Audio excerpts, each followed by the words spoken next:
to the channel Knowledge Star, Continuous Knowledge Excellence. My name is Nisha Masroor. In this video, we will get to know about Plankton nets, Bongo nets, Mocness and Biomaper. Now, our expert Dr. Neelu Nawani, Professor and in charge of Microbial Diversity Research Center, PhD Coordinator, will explain you in detail about this topic. So, to get complete information, watch full video without skip. So this is how a plankton net looks like, and you can see that this is a net, a typical net, and in this net you can change the size of this net mesh. You can make the holes larger, you can make the holes smaller. Now, because phytoplanktons and zooplanktons, they come in different sizes, you can select the mesh size, and according to the mesh size you will be able to collect the sample that you desire. And these are mainly made up of nylon, as I mentioned, and they have a weight over here, a cable, and this part is lowered into the water. So you can either put it like a fisherman, they just throw the net in the water, you can put it like that, or you can submerge it using certain specialized samplers.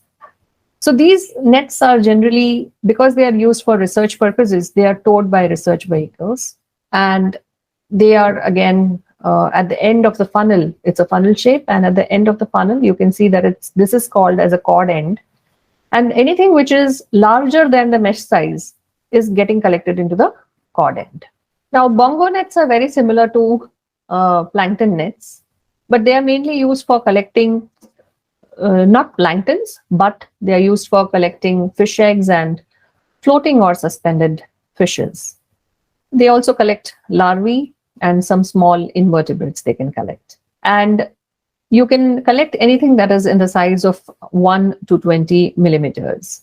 Now, how much sample is going inside in these nets? That also can be calculated by certain flow meters which are used. So you can see over here, this is the surface chip and this is the bongo net. So it can actually collect the subsurface samples at a stretch, long stretches, horizontal collection it's called. Now this is Mocness. So Mocness is multiple open and closing nets and environmental sampling system. So it's a very complicated name. So multiple opening and closing nets, which means that there are several opening and closing nets, and they are called multiple because there are several. So you can see over here 1, 2, 3, 4, and maybe up to 10 or 12. Wait. Are you worried about your project, training, dissertation, internship? Don't think too much, because Nanoscience and Technology Consortium, in short NSTC, is giving you a golden opportunity to do the same tasks. NSTC also conducts workshops on amazing topics. So if you want to register in the workshop, the registration link is given in the description box below, or you may go to the website www.nanoschool.in, where you can easily enroll in the workshops. So just check it out right now. Or sometimes up to 20, depends on what is the objective of the study. So these are multiple opening and closing. So these nets can be opened and closed. So if you want to collect only one part of the sample, all the remaining nets can remain closed, only one net will open. If you want to collect multiple samples for different purposes, you can open 4 nets, 5 nets, and others can stay closed. If you want to collect all 20, you can open all the 20 nets. So you can open and close as you desire. So that is why it's multiple opening and closing nets. Now, it's not only net, but it is also having certain environmental sensors.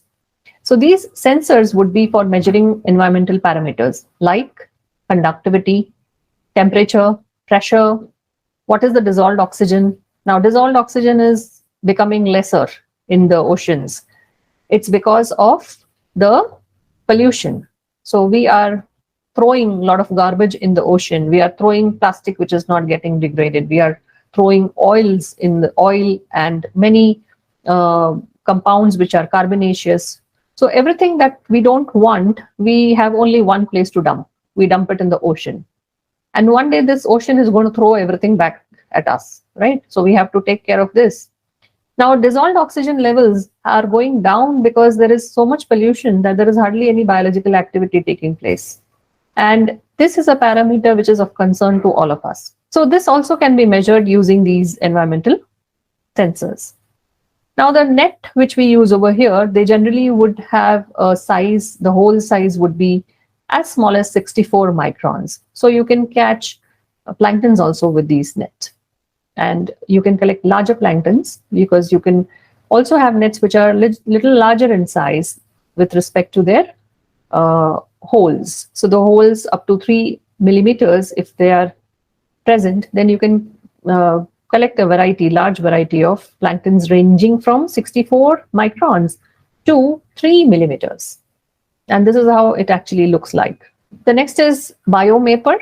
So Biomaper is bio-optical, multi-frequency, acoustical, and physical environmental recorder. Again, very complicated to sound, but actually it's very simple. So it is bio-optical and it's multi-frequency acoustical. Now you must have heard that sonar, it plays a very important role in the ocean, sound waves. Communication of the fishes is through sound waves sometimes. You must have seen some dolphins, you must have seen some whales communicating like that. So this gadget, it catches these sound frequencies, okay? Plus, it also it has optics, it has fiber optics. And these fiber optics will be able to give it certain videos and photos of underwater. Besides that, it is also capable of sensing the different physical and chemical properties like salinity, conductivity, and so on and so forth. And all these are on this kind of a frame. Besides that, it has a video plankton recorder, which can, as I mentioned, take images and take videos of the real-time videos of the ocean. So you can study phytoplanktons, you can study zooplanktons, and Biomaper can record up to 500 meters easily.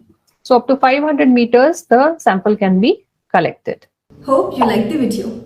Here, I would like to give you an important information that Nanoscience and Technology Consortium or NSTC organize the nanotechnology workshops on very interesting topics. Also, I would like to tell you about the initiatives of NSTC in which you can also be a part of, like mentorship, patent commercialization, joint product development, research projects, consultancy services, nanomaterials for your research projects, training programs or customized training programs, workshops or customized workshops. So that's all. If you want to see these type of videos, then please do comment. We will definitely reach out to you. Subscribe to the channel Knowledge Star and hit the bell icon to never miss an update. Thank you. For more updates, subscribe to our channel, click the links shown on the screen to stay connected.